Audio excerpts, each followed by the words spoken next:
మన టీవీ విద్యార్థులకు నమస్కారం. ఈరోజు మనం తెలంగాణ చరిత్ర నేపథ్యంలో శాతవాహనుల గురించి చర్చించడానికి మనకి ఇలా సబ్జెక్ట్ ఎక్స్పర్ట్ జితేందర్ రెడ్డి గారు ఇక్కడ మన ముందున్నారు. ఈ యొక్క శాతవాహనుల చరిత్ర గురించి జితేందర్ రెడ్డి సార్ని మనం క్వశ్చన్ల రూపంలో అడిగి వాళ్ళ గురించి సమాధానాలు ఆశించే ప్రయత్నం చేద్దాం. ఇక్కడ మనకు ఆ యొక్క స్క్రోలింగ్ అయ్యే నేపథ్యంలో తర్వాత మీరు అన్న క్వశ్చన్లు అడగాలనుకుంటే ఆ నెంబర్లతోటి మీరు ఫోన్ ద్వారా క్వశ్చన్లు కూడా అడగడానికి ఆస్కారం ఉంది. అలాంటి ప్రయత్నం చేయండి. జితేందర్ రెడ్డి సార్ నమస్కారం అండి. నమస్కారం. ఈరోజు మనకి శాతవాహనుల చరిత్ర తెలంగాణ మొత్తం చరిత్ర నేపథ్యంలో 3 అంశాలు మనకు ఎగ్జామ్ పాయింట్ ఆఫ్ వ్యూలో ఉన్నప్పుడు ఒకవైపు భారతదేశ చరిత్ర, మరోవైపు తెలంగాణ కల్చర్ శాతవాహనుల నుంచి అసభ్యాల వరకు, అలాగే మరొక నేపథ్యంలో తెలంగాణ ఉద్యమం, ఈ 3 కోణాల్లో ఉన్నప్పుడు తెలంగాణ కల్చర్ నేపథ్యంలో తెలంగాణ చరిత్ర నేపథ్యంలో మనకి శాతవాహనులు అనే ఒక టాపిక్ ఒక అంశాన్ని మనం పరిశీలించినప్పుడు అసలు శాతవాహనులు అనే వాళ్ళు మొదటి ఒక వంశస్థాపకులు అయితే వాళ్ళకంటే ముందున్నటువంటి చరిత్రని మనం ఏ విధంగా అంచనా వేయవచ్చు, ఏ విధంగా చూడవచ్చు? శాతవాహనుల కంటే ముందే తెలంగాణకు కొన్ని వందల సంవత్సరాల చరిత్ర ఉన్నది. తెలంగాణ ప్రాచీన చరిత్రలోకి వెళ్తే గనక శాతవాహనుల కంటే ముందే క్రీస్తుపూర్వం 6వ శతాబ్దంలో భారతదేశ వ్యాప్తంగా షోడశ మహాజనపదాలు అనేవి 16 ఉండేవి. ఈ షోడశ మహాజనపదాలు 16 ఉండి చివరికి ఈ జనపదాలన్నింటిలో బలమైనది మగధ రాజ్యం. వీటన్నింటినీ కబలించి మగధ ఒక గొప్ప రాజ్యమైంది భారతదేశ చరిత్రలో. అదేవిధంగా ఈ షోడశ మహాజనపదాలలో మొత్తం 16 ఉన్నప్పుడు తెలంగాణలో కూడా ఈ 16 జనపదాలలో ఒకటైన అస్మక జనపదం ఉండేది. అస్మక జనపదము షోడశ మహాజనపదాల్లో ఒకటి. మరి అస్మక రాజ్యము, అస్మక జనపదం అనేది ఎక్కడ ఉండేదంటే అస్సక రాజ్యం. దీని పేరే అస్మక లేదా అస్సక రాజ్యం అని అనేవారు. ఇది నేటి నిజామాబాద్ జిల్లాలోని బోధన్ ప్రాంతంలో ఉండేది. అంటే బోధన్ ఆ రోజుల్లో ఈ అస్మక రాజ్యానికి రాజధానిగా ఉండేది. బోధన్ను ఆ రోజుల్లో పోదన లేదా పోదనపురము అని పిలిచేవారు. మరి ఈ విధంగా ఈ రాజ్యానికి, అస్మక రాజ్యానికి, ఈ జనపదాన్ని పాలించేవారు ఎవరంటే సుజాతుడు అనే రాజు పాలించేవాడు. ఈయనే బుద్ధునికి, గౌతమ బుద్ధునికి సమకాలికుడిగా భావిస్తుంటారు జనరల్గా. తర్వాత క్రీస్తుపూర్వం 6వ శతాబ్దంలో మరి అది యొక్క అనేక మతాలు మనకు ఈ యొక్క సుజాతుడు అనేవాడు క్రీస్తుపూర్వం 6వ శతాబ్దంలోనే పాలించాడంటే శాతవాహనులకు ఇది ఎంతో ముందున్న కాలం. తర్వాత మనకు ఈ కాలంలో ఉన్న మరి క్రీస్తుపూర్వం 6వ శతాబ్దంలో మరి భారతదేశ వ్యాప్తంగా జైన బౌద్ధ మతాలు బ్రహ్మాండంగా ప్రాచుర్యాన్ని పొందాయి. మరి ఈ జైన బౌద్ధ మతాలు భారతదేశంలో భాగంగా తెలంగాణ ప్రాంతంలో కూడా బ్రహ్మాండంగా విలసిల్లినట్లు మనకు ఆనాటి చారిత్రక ఆధారాల ద్వారా మనకు లభిస్తుంది. అంటే ఆనాటికి సంబంధించిన అనేక అవశేషాలు, చారిత్రక అవశేషాలు మనకు త్రవ్వకాల్లో బయలుపడ్డాయి. మరి ఇలాంటి త్రవ్వకాలు ఎక్కడెక్కడ జరిగాయి, ఎక్కడెక్కడ ఈ త్రవ్వకాలలో ఆధారాలు బయలుపడ్డాయంటే కరీంనగర్ జిల్లాలో ఉన్న ధూళికట్టలో ఒకటి, తర్వాత నల్గొండ జిల్లాలో ఉన్న పనిగిరి, గాజుల బండ మొదలైన ప్రాంతాల్లో ఇలాంటి త్రవ్వకాల్లో అవశేషాలు, బౌద్ధ జైన మతాలకు సంబంధించిన అవశేషాలు బయలుపడ్డాయి. అదేవిధంగా మెదక్ జిల్లాలో ఉన్న కొండాపూర్, తర్వాత నేలకొండపల్లి, ఖమ్మం జిల్లాలో ఉన్న నేలకొండపల్లి, తర్వాత కరీంనగర్ జిల్లాలో ఉన్న కోటిలింగాల, తర్వాత మునులగుట్ట మొదలైన ప్రాంతాల్లో ఇలాంటి అవశేషాలు బయలుపడ్డాయి. ఈ అవశేషాల ద్వారా మనకు అర్థమయ్యేది ఏంటంటే ఆ కాలంలో జైన బౌద్ధ మతాలు బ్రహ్మాండంగా తెలంగాణ ప్రాంతంలో విలసిల్లినట్టు మనకు తెలుస్తుంది. మరి తెలంగాణ ప్రాంతంలో కోటిలింగాల అనేది ఒక ప్రత్యేకమైన పట్టణంగా ఆ రోజుల్లో ఉండేది. కోటిలింగాల మరి శాతవాహనులకు మొదటి రాజధానిగా ఉండేది. మరి శాతవాహనుల కంటే ముందే ఈ యొక్క కోటిలింగాలను రాజధానిగా చేసుకున్నట్లు మనకు తెలుస్తుంది. ఈ విధంగా కోటిలింగాలకు ముందే, అంటే కోటిలింగాలు అనేది కరీంనగర్కు వాయువ్యంగా 62 కిలోమీటర్ల దూరంలో వెల్గటూరు మండలంలో గోదావరి నదికి కుడిగట్టున ఉంటుంది. తర్వాత ఈ విధంగా కోటిలింగాల గ్రామం ఉంటుంది. ఈ గ్రామంలో మనకు తెలంగాణ ప్రాంతానికి సంబంధించిన పురావస్తు శాఖ వారు 1979, 1987 వరకు పురావస్తు శాఖ ఇక్కడ త్రవ్వకాలు జరిపింది. ఇక్కడ జరిగిన త్రవ్వకాల్లో అనేక నూతన విషయాలు బయటపడ్డాయి. ఈ విషయాలంటే మనకు శాతవాహనులకు ముందే కోటిలింగాలలో ఒక రాజ్యం ఉండేదని, అంటే శాతవాహనులకు ముందే కోటిలింగాలలో కొంతమంది రాజులు పాలించినట్టు మనకు తెలుస్తుంది. తర్వాత అక్కడ కోటిలింగాల్లో మనకి ఏం బయటపడిందంటే ఒక మట్టి కోట కట్టబడింది బయటపడింది. అదేవిధంగా గోబంద, కంవాయ, తర్వాత సరస, సమగోపులనే స్థానిక రాజులు ఈ యొక్క కోటిలింగాలను రాజధానిగా చేసుకొని పాలించినట్టు మనకు తెలుస్తుంది. అంటే శాతవాహనుల కంటే ముందే ఈ రాజులు కోటిలింగాలను రాజధానిగా చేసుకొని తెలంగాణ ప్రాంతాన్ని పరిపాలించినట్లు మనకు తెలుస్తుంది. కాబట్టి వీరికి సంబంధించిన ఈ విధంగా వీరు పాలించారు అని చెప్పడానికి వాళ్ళకు సంబంధించిన నాణాలు మన కోటిలింగాల్లో జరిగిన త్రవ్వకాల్లో బయలుపడ్డాయి. తర్వాత మనకు మరి ఈ త్రవ్వకాలు జరిపిన అనేక మంది యొక్క గొప్ప చరిత్రకారులు ఉన్నారు, పురావస్తు శాస్త్రజ్ఞులు ఉన్నారు. తెలంగాణ ప్రాంతంలో ఈ త్రవ్వకాలు జరిపిన వారిలో మనకు డాక్టర్ ఎన్ఎన్ రాయ్, రామచంద్రమూర్తి, తర్వాత పివి పరబ్రహ్మ శాస్త్రి, తర్వాత డాక్టర్ దేమో రాజారెడ్డి, తర్వాత వీళ్ళందరూ కూడా ఇక్కడ దొరికిన నాణాలను క్షుణ్ణంగా పరిశీలించి వాళ్ళు తేల్చింది ఏంటంటే ఈ చరిత్రకారులందరూ శాతవాహనుల కంటే ముందే స్థానిక రాజులు కోటిలింగాల అనే ప్రాంతాన్ని పాలించారని తెలిపారు. అదేవిధంగా వాళ్ళు ఇంకొక విషయం చెప్పింది ఏంటంటే ఈ శాతవాహన రాజ్యస్థాపకుడైన శ్రీముఖుడు యొక్క ఈ ముందు ఉన్న రాజుల దగ్గర సామంతునిగా ఉండి వాళ్ళు క్షీణించిన తర్వాత ఈయనే బలవంతుడై తన రాజ్యాన్ని స్థాపించాడనే విషయాన్ని కూడా చెప్పడం జరిగింది. తర్వాత మనకి సమగోపుడు అనే రాజు, చివరి రాజు, వీరు చెప్పిన పాలకులలో సమగోపుడు చివరి రాజు. సమగోపుని కులంలో ఉండి కొంతకాలం ఉన్న శ్రీముఖుడు తర్వాత స్వతంత్రుడై కోటిలింగాల నుంచి పాలన ప్రారంభించాడని, తర్వాత ఈ విధంగా కోటిలింగాల నుంచి శాతవాహన రాజ్యం ప్రారంభమైంది. అంటే శాతవాహనుల యొక్క మొట్టమొదటి రాజధాని కోటిలింగాల. ఈ విధంగా కోటిలింగాల రాజధానిగా ఉండి తర్వాత ఆంధ్ర ప్రాంతానికి రాజ్యం విస్తరించింది. ఆ విధంగా ఆంధ్ర ప్రాంతానికి రాజ్యం విస్తరించిన తర్వాత ఆంధ్ర ప్రాంతంలోని ధాన్య కటకము వారి రాజధానిగా. అంటే ఇప్పుడు ఈ శాతవాహనులు అనే అంశాన్ని చూసినప్పుడు మనం ఇప్పుడు మొట్టమొదటి రాజధాని అంటే వాళ్ళకి ఇప్పుడు శాతవాహనులు అనేవాళ్ళు ఇటు మహారాష్ట్రలో, అటు ఆంధ్ర ప్రాంతంలో, ఇటు తెలంగాణలో 3 ప్రాంతాలు, చివరిగా కర్ణాటక ప్రాంతంలో 4 ప్రాంతాలలో మొట్టమొదటిసారిగా రాజ్యాన్ని ప్రారంభించిన వాళ్ళుగా మనం శాతవాహనులని పరిశీలిస్తున్నాం. కానీ ఆంధ్ర వాళ్ళు ఏమంటారంటే ధాన్య కటకంలోనే మా రాజధాని ఉందని, అంటే మహారాష్ట్రలో వచ్చిన ప్రతిష్టానపురంలో రాజ్యం మొదలైందని, లేదు కోటిలింగాల్లోనే శాతవాహనుల రాజ్యం మొదలైందని ఎవరి వాదనలు వాళ్ళకున్నప్పటికీ మన తెలంగాణ ఉద్యమ నేపథ్యంలో మనకు మొట్టమొదటి రాజధాని దేన్ని మనం పరిశీలించాలి? కోటిలింగాలు పరిశీలించాలా, ప్రతిష్టానపురాన్ని, ధాన్య కటకాన్ని? మనకు చరిత్ర ఇంపార్టెంట్. ఇక్కడ ప్రాంతాలు ఒక్కొక్క ప్రాంతం వాళ్ళు తమకు అనుకూలంగా తాము అనుకుంటూనే ఉంటారు. కానీ చరిత్ర లోతుల్లోకి వెళ్ళినట్లయితే మనకు కోటిలింగాలే మొట్టమొదటి రాజధాని అని తెలుస్తుంది మనకు. ఎందుకంటే శాతవాహనుల కంటే ముందే అక్కడ రాజులు పాలించినట్టు మనకు ఆధారాలు లభించాయి. అంటే మన కోటిలింగాల్లో జరిగిన త్రవ్వకాల్లో అక్కడ నాణాలు లభించాయి. ఆ నాణాల ద్వారా మనకు తెలిసేది ఏంటంటే చరిత్రకారులు నిర్ణయించింది ఏంటంటే కోటిలింగాల శాతవాహనులకు మొట్టమొదటి రాజధాని. అంటే శాతవాహనులకు పూర్వమే కోటిలింగాల రాజధానిగా ఉండేది. కాబట్టి కోటిలింగాలు అనేది మొట్టమొదటి రాజధానిగా ఉండేది. తర్వాత కాలంలో వాళ్ళ రాజ్యము ఆంధ్ర ప్రాంతానికి విస్తరించబడ్డప్పుడు కోటిలింగాల రాజధానిగానే ఉన్నది. కాకపోతే ఏంటంటే ధాన్య కటకాన్ని యొక్క ప్రధాన రాజధానిగా చేసుకోవడం జరిగింది. తర్వాత వారి యొక్క రాజ్యం తర్వాత కాలంలో గౌతమిపుత్ర శాతకర్ణి అనంతరం కాలంలో వారి రాజ్యము మొత్తము భారతదేశానికి, అంటే మధ్య భారతదేశానికి, తర్వాత దక్షిణ భారతదేశానికి, అదేవిధంగా తూర్పు భారతదేశానికి, రాజస్థాన్ కడలూరు వరకు వారి రాజ్యం విస్తరించింది. కాబట్టి ఆ సందర్భంలో వారు తమ రాజధానిని ఈ యొక్క ప్రతిష్టానపురం అంటే ఔరంగాబాద్ దగ్గర ఉన్న పైఠాన్ వరకు కూడా తమ రాజధాని అక్కడికి చేర్చుకోవడం జరిగింది. ఎందుకంటే క్యాపిటల్ దేశం మధ్యలో ఉండాలనే ఉద్దేశంతో వాళ్ళు చేశారు. మరి కోటిలింగాలకు ఆనాటికి ప్రాధాన్యత ఉన్నది. ఎందుకంటే కోటిలింగాలకు శాతవాహనుల కంటే ముందే గొప్ప ప్రాధాన్యత ఉంది. అది గొప్ప విషయం. కాకపోతే ఏంటంటే ఈ విషయం చాలా కాలం మరుగున పడిపోయింది.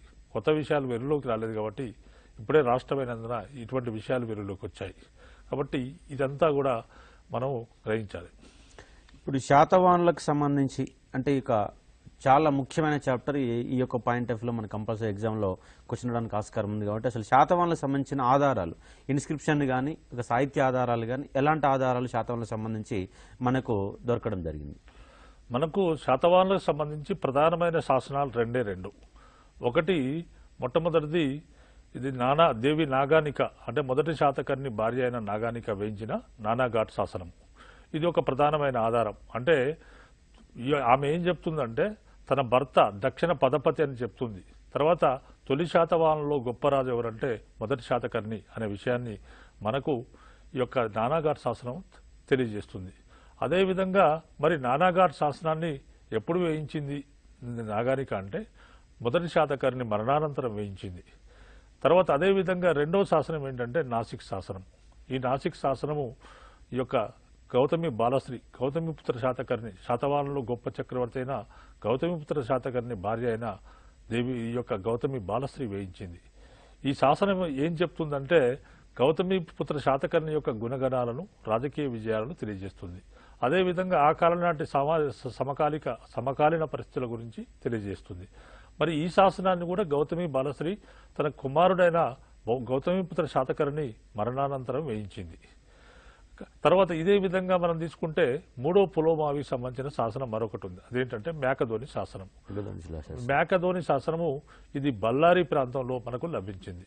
అంటే ఈ మేకధోని శాసనం ప్రకారం ఏంటంటే మనకు లభించే సమాచారం ఏంటంటే శాతవాహన రాజ్యం పతనమైనట్లు చివరి పాలకుడు మూడో పులోమావి అనే విషయం మనకు తెలుస్తుంది. ఇదే విధంగా మరికొన్ని శాసనాలు ఇవి ప్రధానమైన శాసనాలు. తర్వాత మనకు ఆధారాలు తీసుకుంటే మనకు హలుని గాథా సప్తశతి ఉంది. హలుడు రచించిన గాథా సప్తశతి ఒక గొప్ప గ్రంథం. శాతవాహనుల కాలం నాటి ప్రతి పరిస్థితులను వివిధ రంగాల యొక్క అభివృద్ధిని ఈ యొక్క హలుని గాథా సప్తశతిలో వర్ణించడం జరిగింది. అదేవిధంగా ఇంకా మనకు ఈ కాలంలో గుణాఢ్యుడు రచించిన బృహత్ కథ ఉన్నది.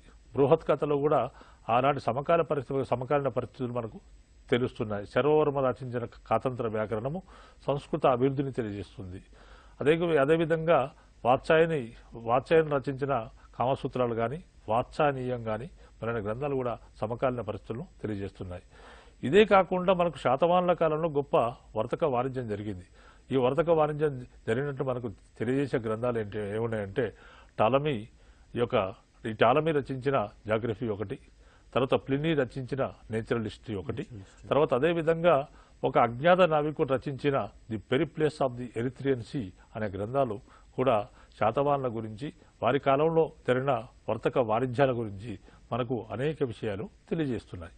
అట్లాగే వీటితో పాటుగా వీళ్ళ రాజ్యానికి సంబంధం కలిగినటువంటి కళింగ కారవేలుడు కావచ్చు, అలాగే రుద్రదాముడు కావచ్చు, వీళ్ళకి సంబంధించిన రెండు శిలాశాసనాలు అతిగుంప శిలాశాసనం కావచ్చు, గిర్నార్ శిలాశాసనం కావచ్చు, ఇవి కూడా మనం ఆధారాలుగా పరిశీలించవచ్చా శాతవాహనులకు సంబంధించి?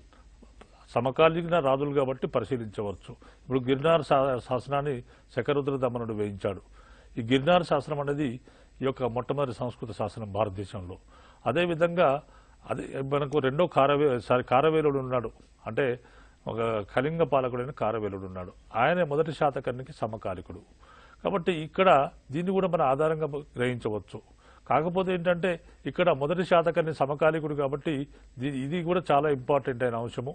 తర్వాత శకరుద్రదామనికి సంబంధించిన గిర్నార్ శాసనం చాలా ఇంపార్టెంట్. తర్వాత రెండోది ఇది కూడా మనకు కారవేలుడు వేయించిన ఈ యొక్క అతిగుంప శాసనం కూడా చాలా ముఖ్యంగా మనం భావించవచ్చు.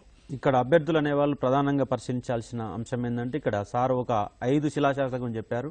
ఒకటి నానాఘాట్ శిలాశాసనము, రెండవది నాసిక్ శిలాశాసనము, మూడవది మేఘధోని శిలాశాసనము, 4 గిర్నార్ శిలాశాసనము, 5 అతిగుంప శిలాశాసనం. కాబట్టి 5 శిలాశాసనాలు ఎగ్జామ్ పాయింట్ ఆఫ్ చాలా ఎగ్జామ్ పాయింట్ ఆఫ్ మనకు క్వశ్చన్ రావడం జరిగింది. కాబట్టి అభ్యర్థులు అనేవాళ్ళు 5 శిలాశాసనాలని గుర్తుపెట్టుకునే ప్రయత్నం చేయాలి.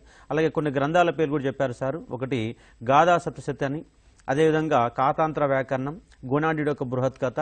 కాబట్టి ఇలాంటి ముఖ్యమైన గ్రంథాలు గుర్తుపెట్టుకోవాలి.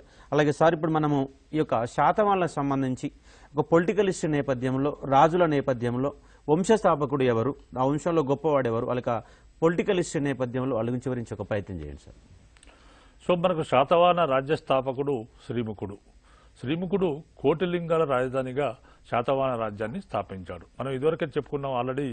శాతవాహనుల కాలంలో మనకు ప్రధానంగా శాతవాహనుల కంటే ముందు సమగోపుడు అనే రాజు దగ్గర శ్రీముఖుడు పనిచేశాడని, ఆ విధంగా తన స్వతంత్రాన్ని పొంది కోటిలింగాల రాజధానిగా స్వతంత్ర రాజ్యాన్ని స్థాపించాడనే విషయం మనకు చెప్పుకోవడం జరిగింది. ఈ విధంగా శ్రీముఖుడు యొక్క శాతవాహన రాజ్యాన్ని స్థాపించాడు. మరి శాతవాహన రాజులు ఎంతమంది అంటే ప్రధానంగా 30 మంది రాజులు దాదాపు 450 సంవత్సరాలు యొక్క తెలంగాణ ప్రాంతాన్ని శాతవాహనులు పాలించారు.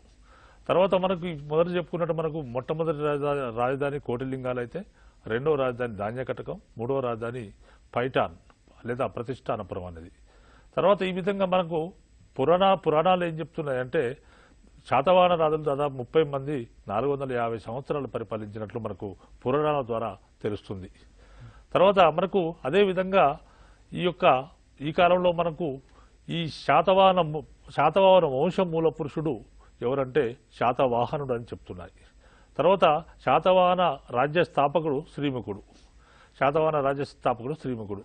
తర్వాత శ్రీముఖునికి అనేక పేర్లున్నాయి. శ్రీముఖుడితో పాటు శిశుక, సింధుక, శిప్రక, శుద్ర, చిముక, అంటే చిముక, శ్రీముఖ ఇలా భిన్న రూపాల్లో ఆయన పేరున్నట్టు మనకు ఈ యొక్క పురాణాల ద్వారా మనకు తెలుస్తుంది.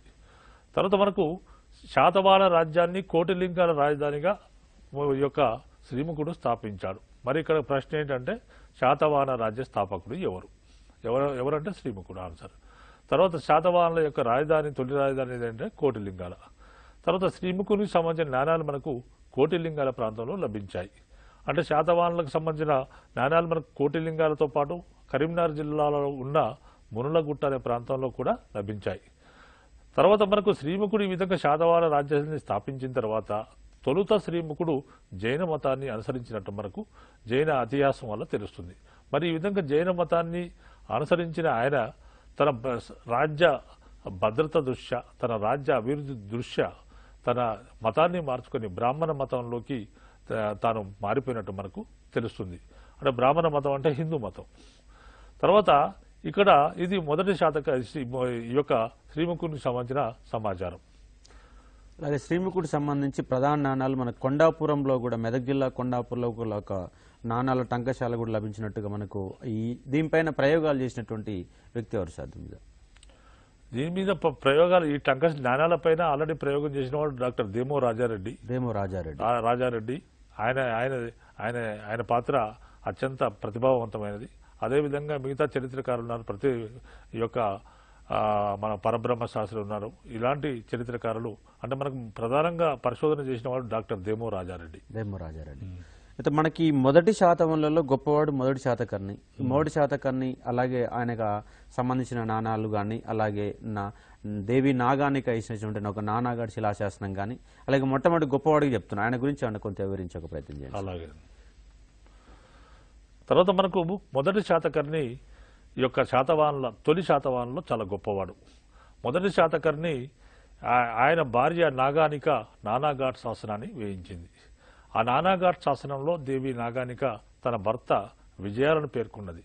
అంటే దేవి నాగానిక ఎప్పుడు వేయించింది నానాఘాట్ శాసనాన్ని అంటే మొదటి శాతకర్ణి మరణానంతరము, తన భర్త మరణానంతరం వేయించింది. తర్వాత మనకి దీనిలో అంటే నానాఘాట్ శాసనంలో మొదటి శాతకర్ణిని ఏమని పిలిచింది అంటే దక్షిణ పదపతి అని పిలిచింది. దక్షిణ పదపతి అని పిలిచింది. మరి అదేవిధంగా ఇంకా అనేక బిరుదులు ఉన్నాయని కూడా ఆమె చెప్పింది. మొదటి శాతకర్ణికి ఏకవీర, శూర, అప్రతిహాత చక్ర, దక్షిణ పదపతి అనే బిరుదులు ఉన్నట్లు ఆమె పేర్కొనడం జరిగింది. మరి ఈ విధంగా మొదటి శాతకర్ణి ఈ కాలంలో జరిగిన ముఖ్యమైన పరిణామాలు ఏంటంటే పుష్యమిత్ర శుంగుడు అంటే మౌర్య సామ్రాజ్యం అనేది ఒక గొప్ప సామ్రాజ్యం భారతదేశంలో ఉండేది. ఈ యొక్క మౌర్య సామ్రాజ్యానికి చివరి మౌర్యులలో ఒకడైన ఈ యొక్క చివరి మౌర్య చక్రవర్తి అయిన బృహద్రథుని ఓడించి చంపి ఆయన యొక్క సైన్యాధిపతి అయిన పుష్యమిత్రుడు శుంగ రాజ్యాన్ని స్థాపించడం జరిగింది. ఈ విధంగా మగధ ప్రాంతంలో ఈ యొక్క అలజడి చెలరేగింది. ఈ అలజడిని అవకాశంగా తీసుకున్న మొదటి శాతకర్ణి ఈ యొక్క మగధపై మాల్వాపై దాడి చేయడం జరిగింది. ఈ విధంగా మాల్వాపై దాడి చేసి మాల్వా ప్రాంతాన్ని ఆక్రమించుకున్నాడు. మరి ఈ విధంగా మాల్వా ప్రాంతాన్ని ఆక్రమించుకోవడానికి దీనికి ఉదాహరణ అంటే దీనికి సంబంధించిన ఆధారం ఏంటంటే మొదటి శాతకర్ణికి చెందిన నాణ్యాలు ఈ యొక్క నాణ్యాలపైన ఉజ్జయిని చిహ్నాలు ఉన్నాయి. అంటే అదేవిధంగా ఇదొక ఇంపార్టెంట్ సంఘటన. మరొక ఇంపార్టెంట్ ఏంటంటే చుల్ల కళింగ జాతకం ప్రకారము దాని ఆధారంగా మనకు తెలిసే విషయం ఏంటంటే కళింగను పరిపాలించే కళింగ పాలకుడైన కారవేలుణ్ణి మొదటి శాతకర్ణి ఓడించినట్లు, ఆ ప్రాంతాన్ని కొంతమేరకు ఆక్రమించినట్లు, అంటే తీరాంధ్రాన్ని మొత్తాన్ని ఆక్రమించినట్లు మనకు చుల్ల కళింగ జాతకం ద్వారా తెలుస్తుంది. అంటే ఇదే ప్రశ్న మనకు గ్రూప్ 2 2008 సంవత్సరంలో అడగబడింది. మరి ఇక్కడ అడిగిన ప్రశ్న ఏంటంటే ఈ యొక్క కారవేలుణ్ణి మొదటి శాతకర్ణి ఓడించాడని తెలియజేయడానికి చెప్పే ఆధారమేనని అడిగారు. ఆ విధంగా అనేక జాతకాల గురించి చెప్పారు. శరివాన జాతకం, చుల్లకలింగ జాతకం, తర్వాత బౌద్ధ జాతక కథలు, ఇట్లా అనేక అంశాల గురించి చెప్పడం జరిగింది. దీనికి ఆన్సర్ ఏంటంటే చుల్లకలింగ జాతకం ఈ విధంగా మొదటి శాతకర్ణి యొక్క కారవేలుని ఓడించినట్టు మనకు తెలియజేస్తుంది. అదేవిధంగా కారవేలుని ఓడించి తీరాంధ్రం వరకు తన రాజ్యాన్ని, తూర్పు దిశ వరకు తన రాజ్యాన్ని విస్తరింపజేశాడు మొదటి శాతకర్ణి. అదేవిధంగా మొదటి శాతకర్ణి 2 అశ్వమేధాలు, 2 రాజసూయ యజ్ఞాలు చేసినట్టు మనకు తెలుస్తుంది. తర్వాత అశ్వమేధ యాగం చేసిన సందర్భంలో మొదటి శాతకర్ణి అతడు ముద్రించిన నాణాలు మనకు ఒకటి ఇటీవల పూనా సమీపంలో మనకు లభ్యమైంది.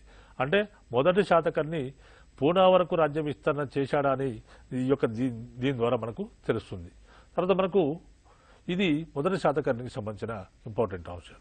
మొదటి శాతకర్ణి తర్వాత ఎక్కువ కాలం పరిపాలించినాడు రెండవ శాతకర్ణి. అతని తర్వాత మనకు కొంచెం వివరాలంటే ఎక్కువగా కుంతల శాతకర్ణి కాలం గురించి ఒక క్వశ్చన్లు కూడా రావడానికి అవకాశం ఉంది. ఈ కుంతల శాతకర్ణి కాలంలో ఎవరు కవులు ఉన్నారు, అసలు కుంతల శాతకర్ణి కాలంలో భాషా నేపథ్యాలు ఏమిటి? అంటే అసలు యాక్చువల్గా శాతవాహనుల యొక్క అధికార భాష ప్రాకృతం అనిపిస్తున్నది, కానీ కుంతల శాతకర్ణికి వస్తే ఒక సంస్కృత భాష నేపథ్యాలు కూడా మనకు కొన్ని ఆధారాలు లభిస్తుంది. దానికి సంబంధించిన వివరాలు ఏంటి? సో మనకు రెండవ శాతకర్ణి తర్వాత కుంతల శాతకర్ణి అనే రాజు పాలించాడు. కుంతల శాతకర్ణి కాలంలో కుంతల శాతకర్ణి అనేక మంది కవులను పోషించాడు. మరి కుంతల శాతకర్ణి అనేక మంది కవులను పోషించినప్పుడు ఈ కవులలో మనం తీసుకుంటే ఇక్కడ గుణార్జుడు ఉన్నాడు.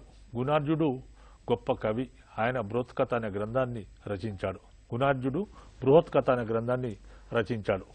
మరి ఈ గుణార్జుడు రచించిన బృహత్కథ ఎక్కడ ఉండి రచించాడని ప్రతీతి అంటే గుణార్జుడు బృహత్కథను మెదక్ జిల్లాలో ఉన్న కొండాపూర్ ప్రాంతంలో, అడవి ప్రాంతంలో ఉండి రచించినట్టు మనకు తెలుస్తుంది. ఈ యొక్క గుణార్జుడు రచించిన బృహత్కథ ఆధారంగా తర్వాత కవులు అనేక గ్రంథాలు రచించారు. మరి ఆనాటి కవుల్లో మనకు సోమదేవ సూరి ఉన్నాడు. తర్వాత అదేవిధంగా అనేక మంది కవులు ఉన్నారు. ఈ యొక్క గుణార్జుడు రచించిన బృహత్కథ ఆధారంగానే అనేక గ్రంథాలు రచించబడ్డాయి. అదేవిధంగా మనకు ఈ యొక్క కథా సరిత్సాగరం, సోమదేవ సూరి ఏం రచించాడు బృహత్కథ ఆధారంగా అంటే కథా సరిత్సాగరం అనే గ్రంథాన్ని రచించాడు. తర్వాత రాజశేఖరుడు అనే కవి కావ్య మీమాంస, తర్వాత చిన్నయ్య సూరి కవితంత్రము, తర్వాత ఈ విధంగా అనేక గ్రంథాలు వచ్చాయి. మరి కుంతల శాతకర్ణి ఆస్థాన కవుల్లో మనకు మరొక కవి ఎవరున్నారంటే శర్వవర్మ. ఆయన కాతంత్ర వ్యాకరణం రచించాడు. మరి ఇక్కడ ఏంటంటే సంస్కృతం మరి అధికార భాష ప్రాకృత భాష అయినప్పటికీ సంస్కృత భాష ఎందుకు ప్రస్తావనకు వచ్చిందంటే అప్పుడప్పుడే సంస్కృత భాష కొత్తగా వెలుగులోకి వస్తుంది. ఆ సందర్భంలో ఏంటంటే కుంతల శాతకర్ణికి తాను సంస్కృతం నేర్చుకోవాలనే కోరిక కలిగిందట. అంటే తన ఒక రాణికి ఆమెకు సంస్కృత భాష వచ్చేదట. వస్తే ఆమె రాజును అవహేళన చేసేదనే ఒక కథ ఉన్నది. అది ఎంతవరకు వాస్తవం తెలియదు. అయితే ఆ విధంగా కుంతల శాతకర్ణికి ఒక బుద్ధి కలిగింది. ఏంటంటే నేను సంస్కృత భాషను తొందరగా నేర్చుకోవాలి. దానికి మిగతా కవులు ఎవరు కూడా మీరంత తొందర రాదు, సంస్కృత భాష చాలా టైం పడుతుందని అన్నారు. కానీ ఇక్కడ ఉన్న శర్వవర్మ మాత్రము మీకు ఒక 6 నెలల్లో లేకపోతే 3 నెలల్లో సంస్కృత భాష నేర్పిస్తాను అని కాతంత్ర వ్యాకరణం అనే గ్రంథాన్ని ఆయన రచించినట్టు తెలుస్తుంది. అంటే సంస్కృత భాష ఎవరైతే నేర్చుకోవాలని అనుకుంటారో వాళ్ళకు కాతంత్ర వ్యాకరణం ద్వారా అతి సులువుగా సంస్కృత భాష నేర్చుకోవచ్చని ఈయన కాతంత్ర వ్యాకరణం అనే గ్రంథాన్ని శర్వవర్మ ఈ యొక్క సంస్కృత భాషా గ్రంథాన్ని ఆయన రచించడం జరిగింది. అదేవిధంగా ఈ కాలంలో ఈ యొక్క వాత్సాయనుడు ఉన్నాడు. వాత్సాయన సూత్రాలను రచించాడు ఆయనే. మరి ఈ విధంగా కుంతల శాతకర్ణి కాలం అనేది ఈ గొప్ప కవుల కాలం కాబట్టి ఇక్కడ అంటే ఈ ఒక్కొక్క కవి ఏం రాశాడనే గ్రంథాల పేర్లు అడగొచ్చు. ఆ విషయాలను మన అభ్యర్థులు గమనించాలి. అంటే ఇక్కడ మనకు ప్రధానంగా గుణాఢ్యుడు బృహత్కథ, అలాగే శర్వవర్మ కాతాంత్ర వ్యాకరణం, అలాగే వాత్సాయనుడు కామసూత్రాలు, ఈ 3 గ్రంథాలను ఎగ్జామ్ పాయింట్ లో చాలా ముఖ్యంగా అంశాలుగా మనం గుర్తుపెట్టుకోవాలని అంశం. అలాగే మనకు కుంతల శాతకర్ణి తర్వాత 17వ రాజు హలుడు అనేవాడు కనపడతాడు. హలుడు మీద మనకు గతంలో ఎగ్జామ్ లో క్వశ్చన్ కూడా రావడం జరిగింది. హలుడు గురించి వివరించే ప్రయత్నం చేయండి సార్. ఈ యొక్క మన హలుడు అనేవాడు శాతవాహనులో 17వ రాజు. మరి హలుడు ప్రతిష్టానపురం రాజధానిగా పరిపాలించినట్టు మనకు తెలుస్తుంది. హలుడికి సంబంధించి ఈ యొక్క అలుడు శాతవాహనులలో అలుడు యొక్క నెంబర్ ఎంత అని అడిగారు. గతంలో చాలాసార్లు ప్రశ్న వచ్చింది. ఎందుకంటే మనకు 1980, 90 ఆ ప్రాంతాల దశకాలలో 2000 దశకాల్లో కూడా అనేక సార్లు ఈ ప్రశ్న వచ్చింది. శాతవాహనుల్లో అలుడు నెంబర్ ఎంత, శాతవాహనుల్లో అలుడు ఎన్నో వాడు, ఆయన 14వ వాడు, 15వ వాడు, 16వ వాడు, 17వ వాడు. ఈ విధంగా 17 అనేది మనకు ఆన్సర్ కరెక్ట్ అవుతుంది. తర్వాత హలుడు గొప్ప కవి, అతనికి కవివత్సలుడు అనే బిరుదు ఉండేది. తర్వాత గతంలో ఎగ్జామ్ లో క్వశ్చన్ రావడం కవివత్సలుడు కూడా వచ్చింది. తర్వాత హలుడు రచించిన గ్రంథం కూడా వచ్చింది. ఒకటే ఎగ్జామ్లో హలుడు రచించిన గ్రంథము అంటే గాథా సప్తశతి ఎవరు రచించారని ప్రశ్న అడిగారు. రెండవది ఏంటంటే ఇది కవివత్సలుడు అనే బిరుదు ఎవరిదని ఒకటే ఎగ్జామ్లో 150 మార్కుల ఎగ్జామ్లో రెండు క్వశ్చన్స్ ఇదే అడిగారు. ఇదివరకు అంటే మొదట్లో ఒకటి, లాస్ట్లో ఒకటి. కాబట్టి హలునికి చాలా ప్రాధాన్యత ఉన్నది. తర్వాత మరి గాథా సప్తశతి అనే గ్రంథాన్ని ఆయన ప్రాకృత భాషలో రచించాడు. గాథా సప్తశతి అనేది 700 శృంగార గాథలున్నాయి. గాథా సప్తశతిలో 700 శృంగార గాథలున్నాయి. మరి హలుడు ఒక్క విషయమే చెప్పలేదు. శాతవాహనుల కాలంలో వివిధ విషయాలు మనకు హలుని యొక్క గ్రంథాల ద్వారా తెలుస్తుంది. అంటే ఆనాటి స్త్రీ కవిత్రుల గురించి కానీ, ఆనాటి సమాజాన్ని గురించి కానీ, ఆనాటి పదాల గురించి కానీ, ఆనాటి భాష గురించి కానీ వివిధ అంశాలు మనకు హలుని యొక్క గాథా సప్తశతి ద్వారా మనకు తెలుస్తుంది. అదేవిధంగా మరి హలుని ఆస్థాన కవి ఉన్నాడు. అతని పేరు కుతూహలుడు. కుతూహలుడు గొప్ప కవి.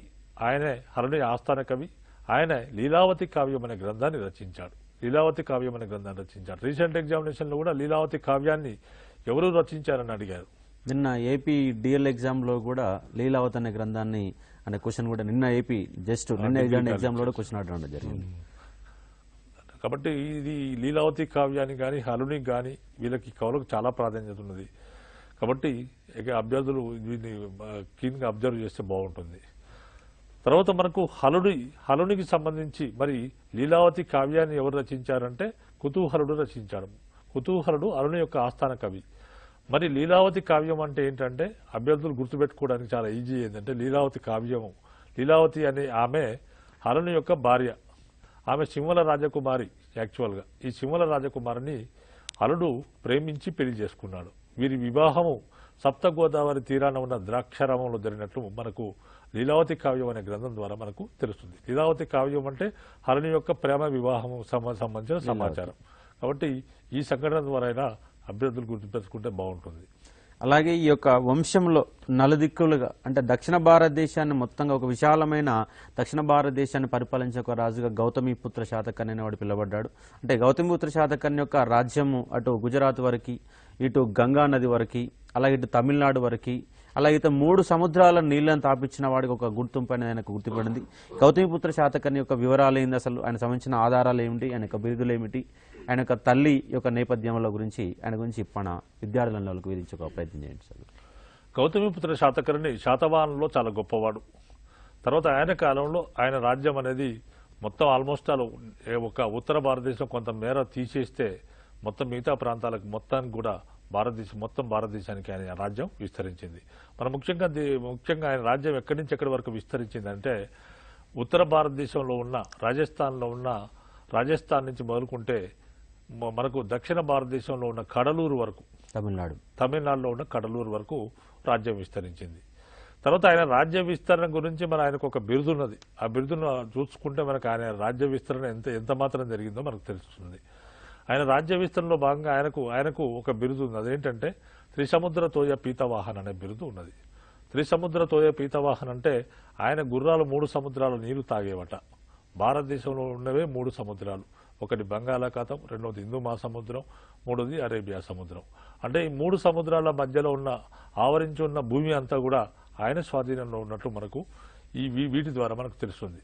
అంటే మొత్తం 3 సముద్రాల మొత్తం మధ్యలో ఎక్కడి వరకు ఉందంటే దాదాపు ఆల్మోస్ట్ గుజరాత్ వరకు అటో సముద్రం ఉంటుంది, బెంగాల్ వరకు సముద్రం ఉంటుంది. కాబట్టి 3 సముద్రాల మధ్యలో ఉన్న ప్రాంతం అంతా కూడా ఆయన కంట్రోల్లో ఉంది. కాబట్టి ఆయనకు త్రిసముద్ర తోయ పీతవాహన్ అనే బిరుదు వచ్చింది. మరి ఇటువంటి గౌతమిపుత్ర శాతకర్ణి శాతవాహన రాజుల్లో 23వ రాజు. తర్వాత గౌతమిపుత్ర శాతకర్ణి గురించిన సమాచారం మనకు ఏ విధంగా తెలుస్తుందంటే ఆయన తల్లి అయిన గౌతమి బాలశ్రీ ఆయన మరణానంతరం వేయించిన నాసిక్ శాసనం ద్వారా తెలుస్తుంది. నాసిక్ శాసనము యొక్క గౌతమిపుత్ర శాతకర్ణి యొక్క రాజకీయ విజయాలను, ఆయన గుణగణాలను, ఆయన వ్యక్తిత్వాన్ని మొదలైన మొత్తం విషయాలు మనకు తెలియజేస్తుంది. తర్వాత మనకు గౌతమిపుత్ర శాతకర్ణి కొంతమంది అంటారు, కొంతమంది చరిత్రకారులు ఏమన్నారంటే ఆయన క్రీస్తకం 78వ సంవత్సరంలో శాలివాహన శకాన్ని ఆరంభించాడని కొంతమంది చరిత్రకారుల యొక్క అభిప్రాయం. అదేవిధంగా మరి తన రాజ్య విస్తరణలో భాగంగా గౌతమిపుత్ర శాతకర్ణి క్షేరాట వంశస్థుడైన నహపానుని ఓడించి చంపడం జరిగింది. మరి ఈ విధంగా నహపానుని ఓడించి చంపడం అనేది మనకు ఏ విధంగా లభిస్తుందంటే నహపాను నాణ్యాలు పైన గౌతమిపుత్ర శాతకర్ణి తన విజయానికి చేయనగా ఆయన నాణ్యాల పైన తన ముద్రలను వేయించుకున్నాడు. అలాంటి నాణ్యాలు మనకు జోగల్ తంబి అనే ప్రాంతంలో లభించాయి. ఈ జోగల్ తంబి అనే ప్రాంతంలో లభించిన నహపాను నాణ్యాలపైన గౌతమిపుత్ర శాతకర్ణి ముద్రించిన రీప్రింట్ చేసిన నాణ్యాల ప్రకారం మనకు నహపానుని ఈ విధంగా జయించినట్టు మనకు తెలుస్తుంది. మరి ఈ విధంగా క్షేరాట వంశానికి సంబంధించిన నహపానుని ఓడించిన సందర్భంలో గౌతమిపుత్ర శాతకర్ణి క్షేరాట వంశ నిర్వశేషకర క్షేరాట వంశ నిర్వశేషకర అనే బిరుదు కూడా ఆయన ధరించడం జరిగింది. తర్వాత గౌతమిపుత్ర శాతకర్ణి నాణ్యాలు మనకు జోగల్ తంబిలో లభించాయి. జోగల్ తంబిలో కూడా ఈ విషయం మనకు తెలుస్తుంది. తర్వాత గౌతమిపుత్ర శాతకర్ణి కాలంలో ఇంకా ఇంపార్టెన్స్ ఏంటంటే గౌతమిపుత్ర శాతకర్ణి కాలం నుండే రాజులు తమ పేర్ల ముందు తల్లుల పేర్లను ధరించే సాంప్రదాయం మొదలైంది. అంటే రాజులు అంటే గౌతమి పుత్ర, శాతకర్ణికి ముందు ఉన్నది ఏంటంటే గౌతమి పుత్ర అంటే గౌతమి బాలశ్రీ కొడుకు కాబట్టి గౌతమి పుత్ర అని పెట్టుకున్నాడు ఆయన. కాబట్టి రాజులు తమ పేర్లకు ముందు తల్లులు ధరించే సాంప్రదాయం అనేది గౌతమిపుత్ర శాతకర్ణి కాలం నుంచి ప్రారంభమైంది. ఈ ప్రశ్న వెరీ వెరీ ఇంపార్టెంట్, చాలాసార్లు గతంలో వచ్చింది. అంటే ఎవరి కాలంలో ఏ రాజు కాలం నుంచి తమ పేర్లకు ముందు తమ మాతృనామాలు, తమ తల్లుల నామాలను లేదా మాతృ సంజ్ఞలను వాడే సాంప్రదాయం ప్రారంభమైన ప్రశ్న అడిగారు. కాబట్టి దీన్ని అభ్యర్థులు గమనించాలి. అదేవిధంగా మరి మాతృ సంజ్ఞలను అంటే మాతృ పేర్లను అంటే తల్లుల పేర్లను మాతృ సంజ్ఞలు అంటారు. ఆ విధంగా మాతృనామాలను వాడిన మొదటి చక్రవర్తి గౌతమిపుత్ర శాతకర్ణి. తర్వాత గౌతమిపుత్ర శాతకర్ణికి సంబంధించిన శాసనాలు మనకు అనేక ప్రాంతాల్లో లభించాయి. అలాంటి శాసనాల్లో ఆయన తల్లి నాసిక్ శాసనం వేయించింది. ఇంకో 2 శాసనాలు మనకు కనహేరి, చినగంజాం, కనహేరి మరియు చినగంజాం ప్రాంతాల్లో మనకు మరొక 2 శాసనాలు లభించాయి. అదేవిధంగా మరి గౌతమిపుత్ర శాతకర్ణికి సంబంధించిన ముఖ్యాంశం ఇంకోటి ఏంటంటే గౌతమిపుత్ర శాతకర్ణి సాంచి స్తూపానికి తోరణాలు చెక్కించాడు. తర్వాత గౌతమిపుత్ర శాతకర్ణికి మనకు త్రిసముద్రతోయ పీతవాహన అనే బిరుదుందని అనుకున్నాం. త్రిసముద్రతోయ పీతవాహనతో పాటు గౌతమిపుత్ర శాతకర్ణికి అనేక బిరుదులు ఉన్నాయి. అలాంటి బిరుదుల్లో ఏంటంటే మనకు శాతవాహన కుల యశ ప్రతిష్టాపరాకరుడు, తర్వాత క్షత్రియ దర్ప మానమర్దనుడు, తర్వాత శక యవ పల్లవ నిగాధనుడు, అదేవిధంగా ఏక బ్రాహ్మణుడు, ఏకసూరుడు, ఏక ధనుర్ధరుడు, ఆగమ నిలయుడు అనే ఇలాంటి బిరుదులు కూడా అనేకం కూడా గౌతమిపుత్ర శాతకర్ణికి ఉన్నాయి. తర్వాత మనకు ఇంకొక ఇంపార్టెంట్ అంశం ఏంటంటే నాగార్జునకొండలో ఇటీవల జరిగిన త్రవ్వకాల్లో గౌతమిపుత్ర శాతకర్ణికి సంబంధించిన నాణ్యాలను ముద్రించే దిమ్మెలు మనకు నాగార్జునకొండలో ఇటీవల జరిగిన త్రవ్వకాల్లో లభించాయి. అంటే ఇక్కడ గౌతమిపుత్ర శాతకర్ణికి సంబంధించిన లేదా నాగార్జునకొండల్లో నాణ్యాలు ముద్రించే దిమ్మెలు ఎవరి కాలానికి సంబంధించినవని, ఏ శాతవాహన రాజకాలానికి సంబంధించినవని కానీ ఈ విధంగా మనకు ప్రశ్న వచ్చే అవకాశం ఉంటుంది. ఇది మనకు గౌతమిపుత్ర శాతకర్ణికి సంబంధించిన ఇంపార్టెన్స్.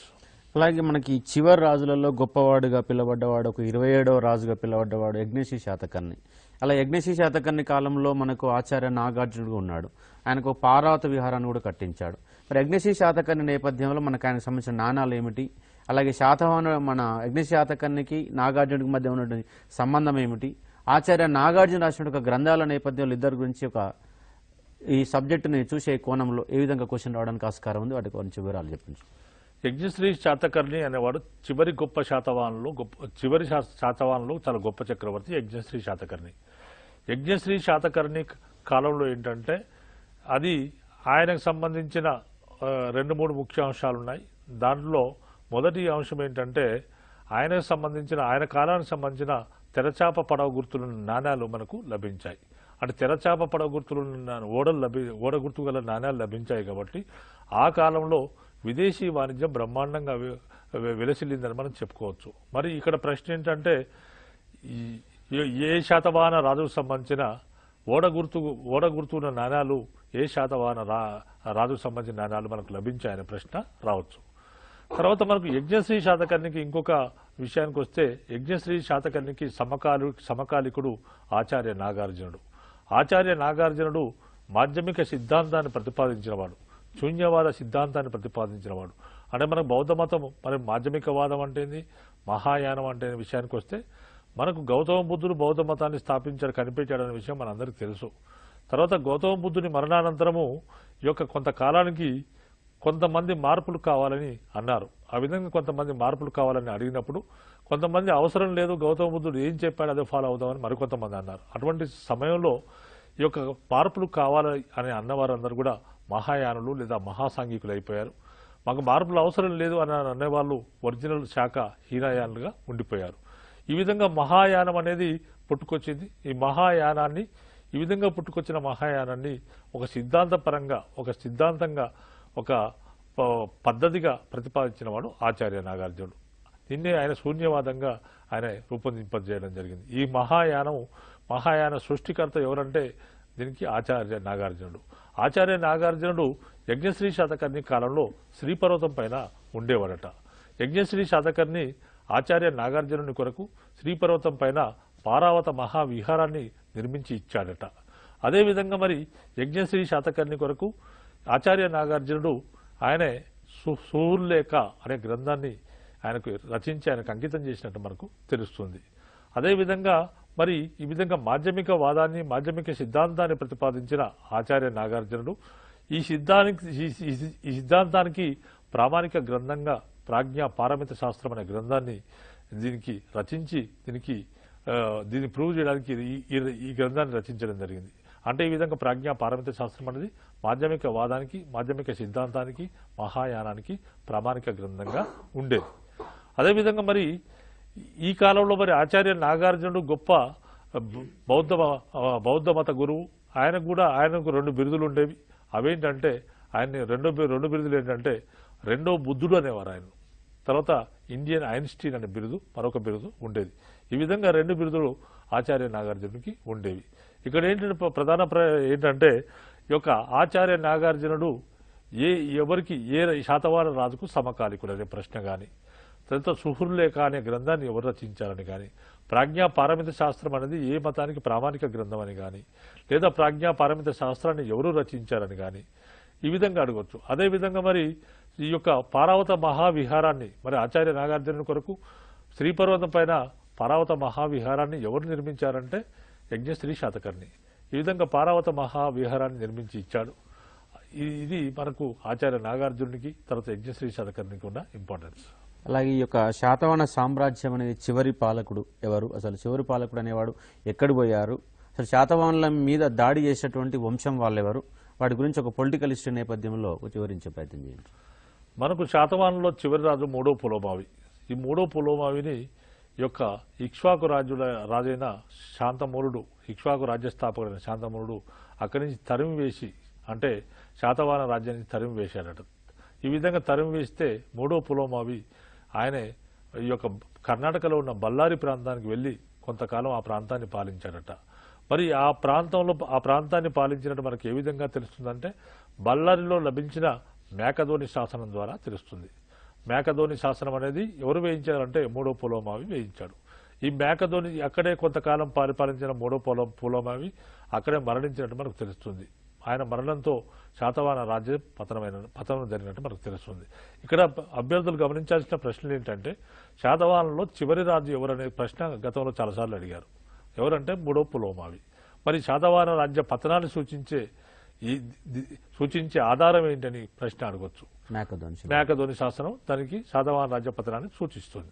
ఇప్పుడు శాతవాహనులు అంటే మొదటివాడు శ్రీముఖుడు, అందరికంటే గొప్పవాడు గౌతమిపుత్ర శాతకర్ణి, చివరివాడు 3వ పులోమావి. ఈ 3 నేపథ్యాలు ఇది ఒక పొలిటికల్ హిస్టరీ నేపథ్యంలో.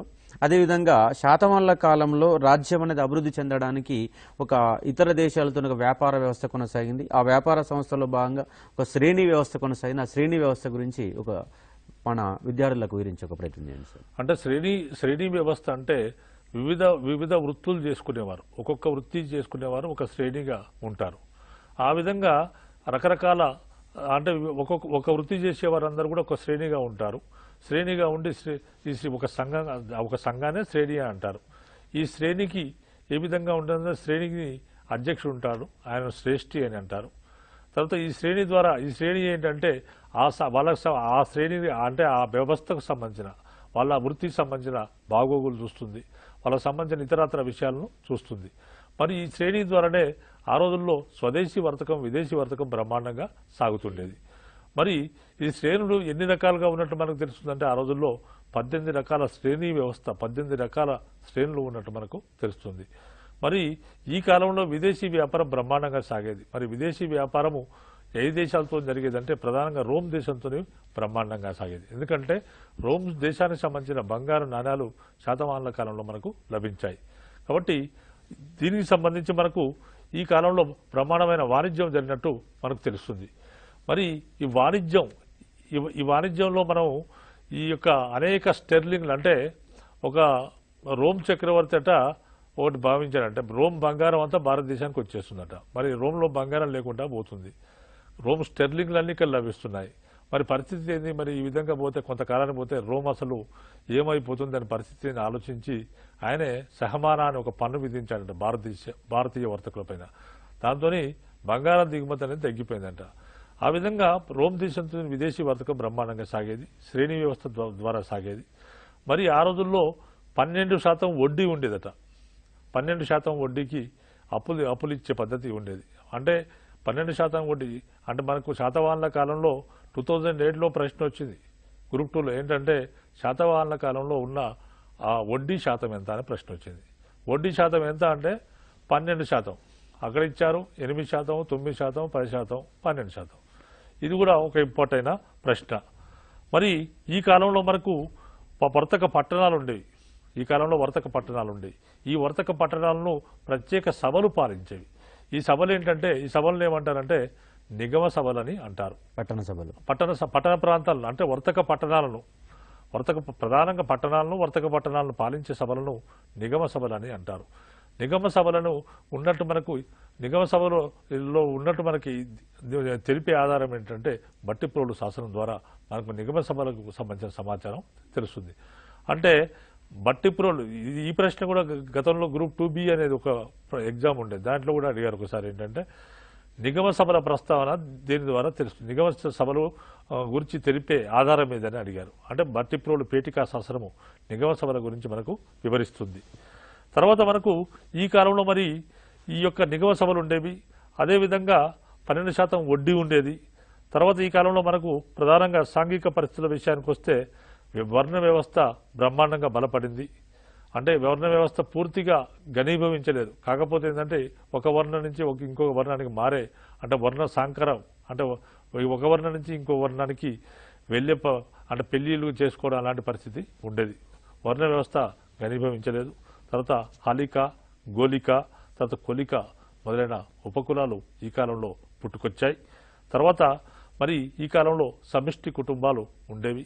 తర్వాత పితృస్వామ్య వ్యవస్థ ఉండేది. అంటే పితృస్వామ్య వ్యవస్థ అంటే కుటుంబానికి తండ్రి పెద్దగా ఉన్న వ్యవస్థను పితృస్వామ్య వ్యవస్థ అని అంటారు. ఇలాంటి వ్యవస్థ ఉండేది. తర్వాత మరి సమాజంలో బ్రాహ్మణులకు ప్రత్యేక సౌకర్యాలు ఉండేవి. తర్వాత ఇక్కడ ఒక ముఖ్యమైన పాయింట్ ఏంటంటే శాతవాహనులు ఎవరు? ప్రధాన ప్రశ్న ఏంటంటే శాతవాహనులు ఎవరు?